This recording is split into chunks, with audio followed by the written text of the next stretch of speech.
Okay, Chem 116 students, I'm giving you some extra discussion on addition reactions of alkenes and some things about names of aromatic compounds on this extra recording. If you find it useful or problematic, you're welcome to give me feedback. This was not covered more in detail in class, but it might not hurt to hear some conversation from me. The addition reactions, every time you have an alkene adding to with some other compound that has two parts, there are very named reactions. One of them is halogenation, and when you have a halogen, it's the bromine, chlorine, fluorine, group 17A, group 17 or 7A on the periodic table being added. So in each case, you're going to break the double bond. You'll add something to each side of the double bond, and we don't have to choose where to put them because one goes to each side. You go from a double bonded compound, an unsaturated compound, to a saturated compound. It's just halogenation. Be careful how you listen to the words. The specific example with halogenation that's most interesting is one that has been involved in the laboratory experiment this week, experiment 24, where we use the bromine reaction as a test for multiple bonds. Either double or triple bonds can be tested by this reaction because bromine is a colorful liquid. It is reddish, brown, depends on how concentrated it is. And if you add it to your clear liquid, whether it was one alkane or one alkene or one hydrocarbon or the other, it gives us a way to tell which one is which. If you add it to hexane or hexene, two different results will be expected. If it's hexane, hexane does not react with bromine, and so there will be no color change. When you add the bromine to the liquid gains the color of the bromine, such as shown on the left. On the right, and these of course are figures from your text, is what happens if you add bromine to hexene. Because it has the double bond and doesn't require a catalyst, bromine's color is immediately disappearing as it's added from the pipette into the solution, and the hexene turns into hexane with two bromines added to the double bond. So it's an immediate indicator of multiple bonds if the color disappears. Another example of where bromination might be interesting, and this is kind of a weird one, if you ever read the label on Mountain Dew or Squirt, are the two that I most know about, but some other pop brands maybe as well. They have what's in them called brominated vegetable oil. It makes you just want to wonder what on earth that would be. Turns out it's an interesting food processing or food chemistry possibility. And what's happening in these vegetable oils, they have many double bonds. Vegetable oils are characterized by having double bonds.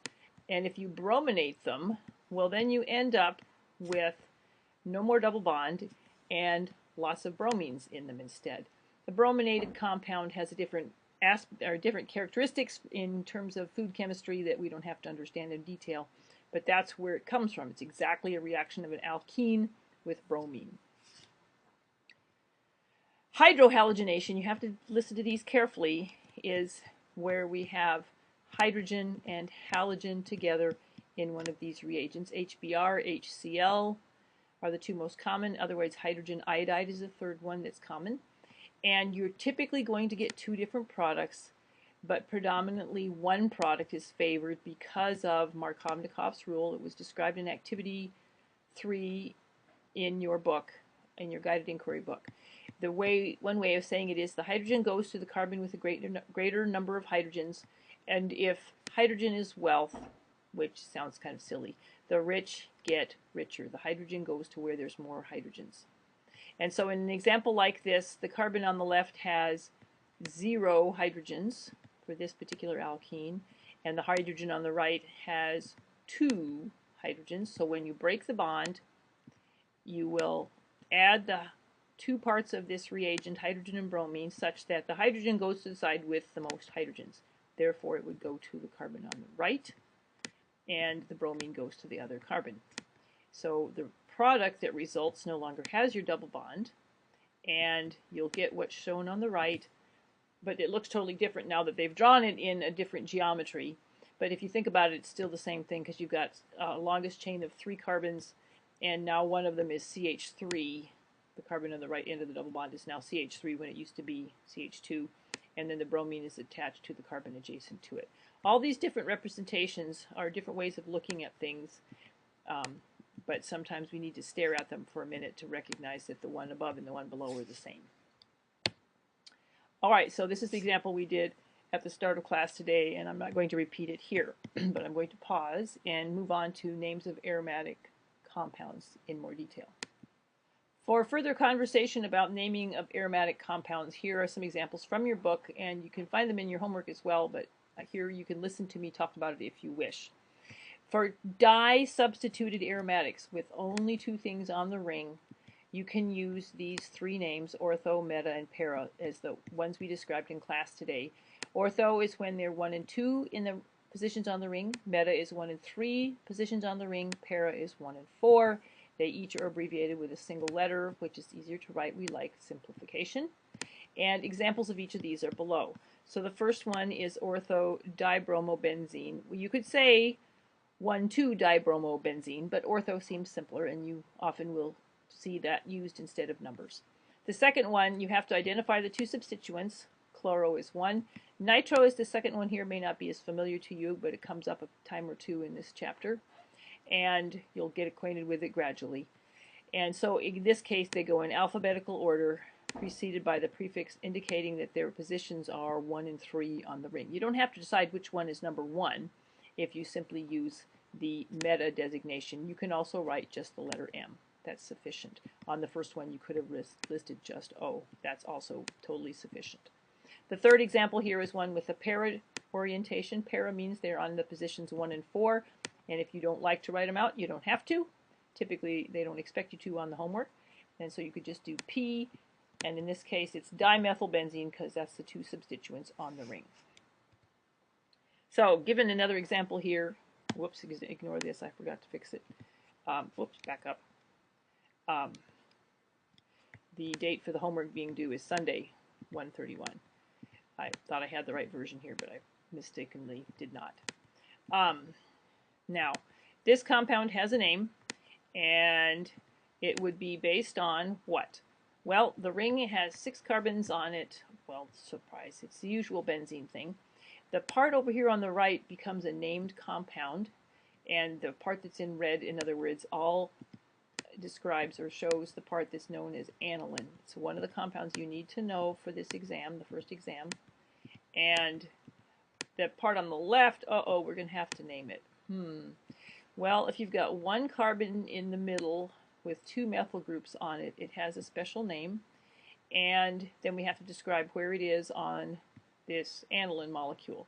If we're naming this as aniline, then carbon number 1 is determined by the part that makes the substituent that makes it aniline, namely this NH2 group. And so the opposite side of the ring where this thing is attached is carbon 4. If you don't like writing in numbers, then just call it P for para. And I hope by now you've thought about it to remember what that blue substituent is. This would be called isopropyl. And so you precede the word aniline by this prefix describing the substituent on the ring. So para isopropyl aniline. You could call it 4-isopropyl aniline. Seems like you dodge the issue of numbers if you just use the letter P. There are fun ways of making fun of humor out of organic chemistry nomenclature. These are on Blackboard in course information and called organic chemistry humor. These are hilarious if you take a look at them. It allows you to think a little bit about these prefixes that we've been talking about and share them with your chemistry friends that know chemistry. Take a look and pause at this one and see if you think they're good. I enjoy them. All right, now, one other piece of terminology that people always have trouble to remember, and it just doesn't come up often enough and we tend to forget, is there is this term called phenyl, P-H-E-N-Y-L, when benzene is a substituent. It is benzene minus a hydrogen because something else is attached over here on that empty spot on the benzene ring. And so it only gets used that way when benzene is a substituent in some larger compound. The example on the right is one way that that might be viewed. So if you look at the longest carbon chain, it has to be 7, going from 1 to 7 the way it's numbered. And therefore, the benzene ring is only a substituent on that longer chain, and so we call it 3 because it's on the lowest numbered carbon for that numbering system would be carbon 3. 3-phenyl heptane. It is an aryl ring, is another way of saying that. An aryl ring on the heptane. You will see that occasionally, but don't panic, that's not as likely. But the phenyl term you need to know, which is not the same as phenol, P-H-E-N-O-L.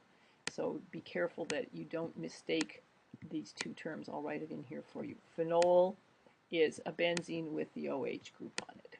Look it up, make sure you know it. Alrighty. So here's a summary off of your purple reaction diagram. The only reactions you need to know for aromatic compounds are shown here. If they're not here, they're not our concern. And you realize, hopefully soon, if you didn't already, that they're all going to be substitution reactions where you're displacing one hydrogen off of this ring with some other group in each of these choices, either halogenation, nitration, or sulfonation. They each have a little bit of different characteristics, but they're just putting one other thing on the ring. So if we're doing this example here with this funny compound, this is straight out of your homework. If you haven't seen it yet, you will. And you're going to react this compound with bromine and an iron catalyst. What is going to result? For this reaction, you just think in terms of what is going to be displaced. In each case, some hydrogen on the benzene ring is going to be removed and a bromine will be replacing it in this first example. And so you'll end up taking this off, and I don't want to draw the whole thing, and put in a bromine in its place. Where does the hydrogen go? You're going to have HBr left over. Typically, mastering chemistry does not ask you for the second product in this case. Now, how many ways, how many isomers might there be for this kind of reaction? Well, if you put it on this hydrogen that's got the X on it now, is it the same as this hydrogen, or this hydrogen, or this hydrogen? If you stare at it long enough, there's two substituents on the benzene ring. These are both ether groups. One here and one here are exactly the same, and any of those hydrogens is exactly adjacent to the ether group. So there's only one isomer possible from this reaction. And they all look the same because they're right next to the ether group that you put a bromine, one bromine, for the possible product. You could shake it up and react it longer and have dibromination products, but we're not asking for that generally. Now, the second reaction with this one is to do the SO3 and sulfuric acid catalyst. Again, we're going to be displacing a hydrogen off the ring with some other group. And this time it's going to be SO3 with a hydrogen. It looks really goofy, but that's just the nature of it. And when you take off that hydrogen, it's going to attach to the hydrogen, what remains from the reagent we put in here, the sulfuric acid. And it feels a little weird how it's described. But take SO3H out of this, and what's left over is OH. And it just becomes water. So that's the byproduct. Again, how many possible products? Well, this first hydrogen down here is equivalent in location and function to this one over here, and this one on the top, and this one on the top. They're all the same. You only get one isomer for the product. Not a lot to draw, thank goodness. Okay. So, pause.